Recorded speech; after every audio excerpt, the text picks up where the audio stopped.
Hey folks, how's it going? Chris here from Mod Extra Games and Collectibles. How's it going? Let me start by asking you a very quick question. Did you know that the toy company Nacelle are going to be doing a reboot of the Biker Mice from Mars action figures? Well, they are. And you know what? I've got some thoughts. So if that's your bag, if you want to hear what I've been thinking about it, stick around and I'll get into it.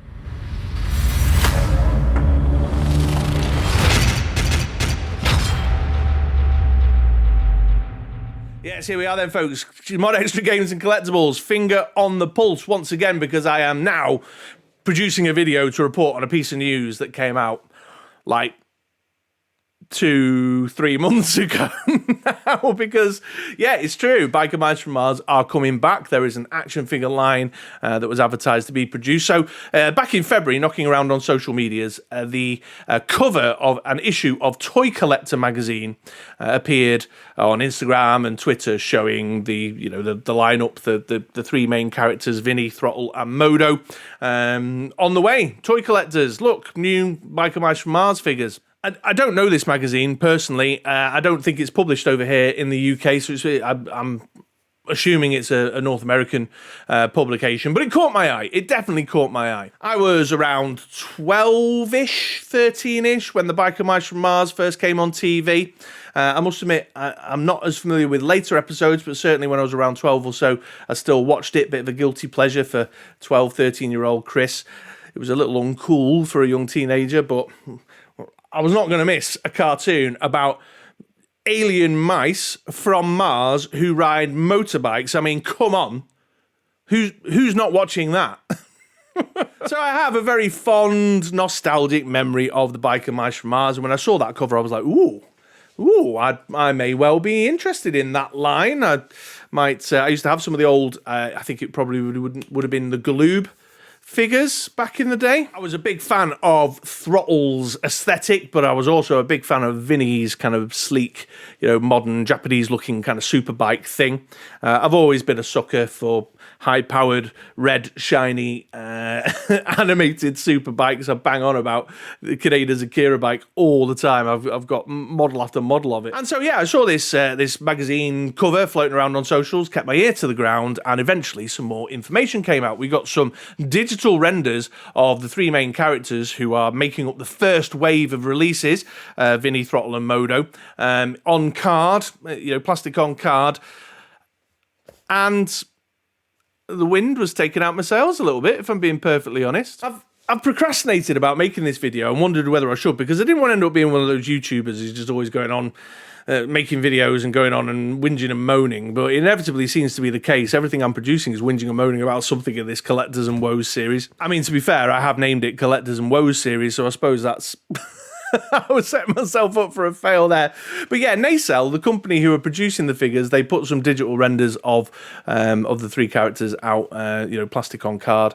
And the articulation was the thing that caught my eye, immediately caught my eye, and filled me with a little bit of disappointment, a little bit of doubt, and it kind of took me to the point of saying, yeah, actually, I think I'm probably going to bow out and not bother with this line. Thing is, Nacelle, they're the company. If you're on Netflix, you'll know Nacelle are the company. They're a TV production company, and they do the toys that made us, and the movies that made us, and the TV shows that made us. Documentary series, which are really good, by the way. You should check out the Toys That Made Us. I enjoyed them a great deal, which has a certain level of nerd credibility, a bit of nerd cachet, and so I thought they would know kind of what an adult nostalgia collector, which I am. I'm like their demographic, textbook representation of the demographic that they're shooting for here.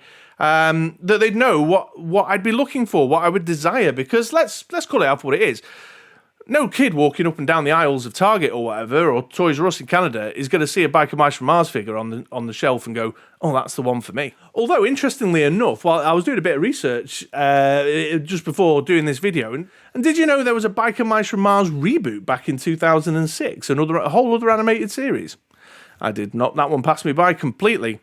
I mean, still too far removed to capture the imaginations of kids shopping in the toy aisles now, but still, interesting factoid there. And still not removing from the fact that the adult toy collectors such as I are their target audience for this figure. So yeah, the digital renders, they're going around here in my little display screen bit, and they're just looking at the pictures, I was just filled with skepticism. I was like, those look like single elbow joints, and there's no ab crunch or anything going on in the chest area. There might be a waist swivel looking at the digital render, but I don't know.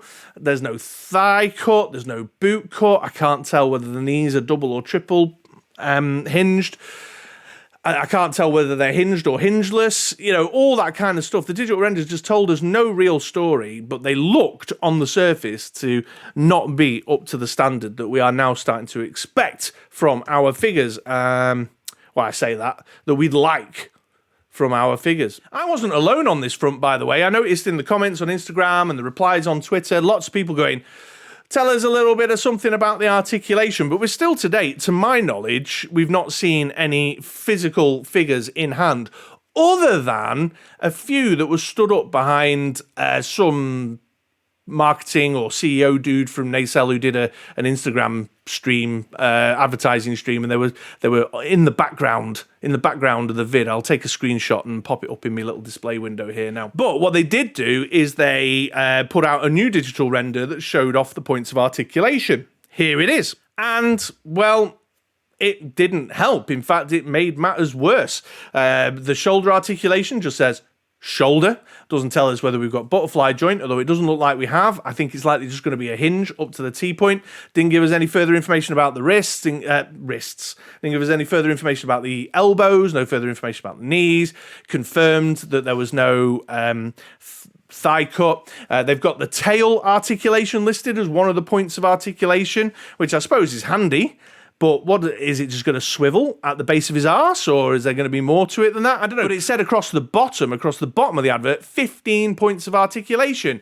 15? Even Black Series has got, 25? G.I. Joe Classified's in the 30s? I don't know. Someone who's more nerdy about that stuff can confirm in the comments down below. But 15 points of articulation is pretty subpar by the standards of what we see today. Even the stuff I complain about being challenging in terms of articulation has more than 15 points of articulation. I mean, I'm not even sure those old figures that I had literally back in the 90s from Galoob, I think they may have had more than 15 points of articulation.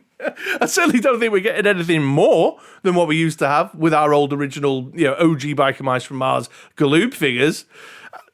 So, yeah, it's just really put me off the line. Now, it's no secret that I'm a massive G.I. Joe Classified fanboy. I mean, I'm a G.I. Joe Action Force fanboy, have been since I was like a wee nipper to the height of my knee. But one of the things about G.I. Joe Classified is that they've kind of spoilt nostalgia collectors like me now, because what they've done is they've struck the right balance between capturing the nostalgic tone and feel and memories and just all that good flavor, that nostalgic flavor, but contemporizing it just enough, both in terms of modern engineering on the toys, but also giving them some more contemporary modern military touches, that they've managed to kind of forge a fine path through the middle to spoil nostalgia collectors like me, so I'm getting something new and exciting and juicy to engage with and play with my figures, while still getting the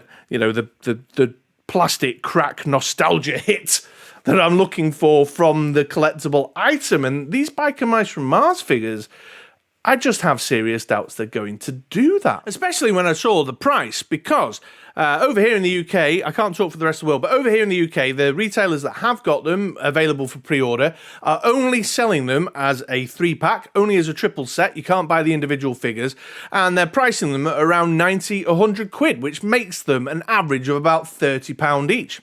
So when I can get a G.I. Joe Classified figure for 25, with lots more articulation, lots more accessories, and just generally offering me more in terms of the quality of sculpt and such like, then yeah, I'm out. I may have bought still a throttle just for that little nostalgic kick and out of curiosity, like I picked up Indiana Jones recently, just out of curiosity. I may have just got a throttle, but now I can only buy them in sets of 3, and I got a 4-count 90 quid, 30 quid a figure.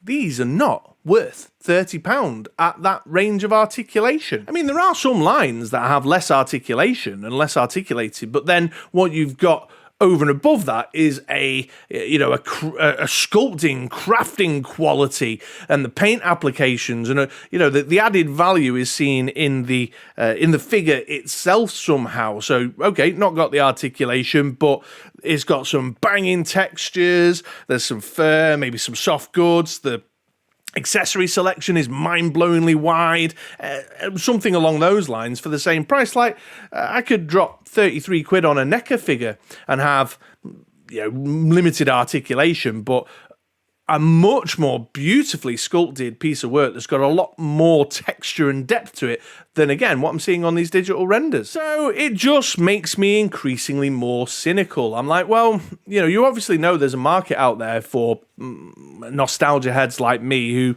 let's not deny, I'm a schmuck. I buy all sorts of weird and wonderful stuff just for the nostalgia hit that I probably shouldn't be doing, and perhaps isn't worth the money, but it just makes me increasingly more cynical. If you're going to reinvigorate a line and target a particular demographic of which I firmly belong to, then you need that extra 10-20% worth of effort in there, because I can't justify dropping 90 quid on 3 figures with 15 points of articulation each that I've still not seen anything more than a digital render. Because they've not established themselves. I don't know. I'll go in on a digital render on a G.I. Joe Classified because at least there's some, platform of experience of which I can go, right, well, the digital render is actually giving me a really solid idea. Although, further to that, they don't offer them up for pre-order until they've done a live stream and they've shown the in-hand versions, do they? So, I don't know. Well, what am I getting at? I always end my collector's thoughts and woes like this with this question of, what is it I'm actually getting at? I suppose I'm just saying that sometimes I feel cynical about the outlook of the people who are providing these products. And this Biker Mice from Mars one was just another example of like, you nearly had it. You're in the right space, but you're falling short, and I don't know. Maybe I'm just saying, like, everyone, don't buy them, and then they'll stop doing it, or they'll make a better version. Do you know what I mean? I don't know what I'm saying. I never know what I'm saying. Someone let me know in the comments down below. What am I actually getting at here? Because once again, I think I am just becoming one of those YouTube neckheads who just gets on a camera and whinges. And that needs to stop. Right, we need a positive story. I'm going to go away and find a positive story for the next one. But thanks for listening, folks. That's all I've got. I run out of steam. So let me know what you think of the new Biker Mice from Mars stuff. Am I being too harsh? Call me out as well if I'm being too harsh. I'm happy to be called out for being too harsh. But yeah, I just, times are moving on. But sometimes the folks that are behind the companies that produce this stuff aren't moving with us. And that's, disappointing. Right, there you go. That's a lovely finish, isn't it? Have a nice day.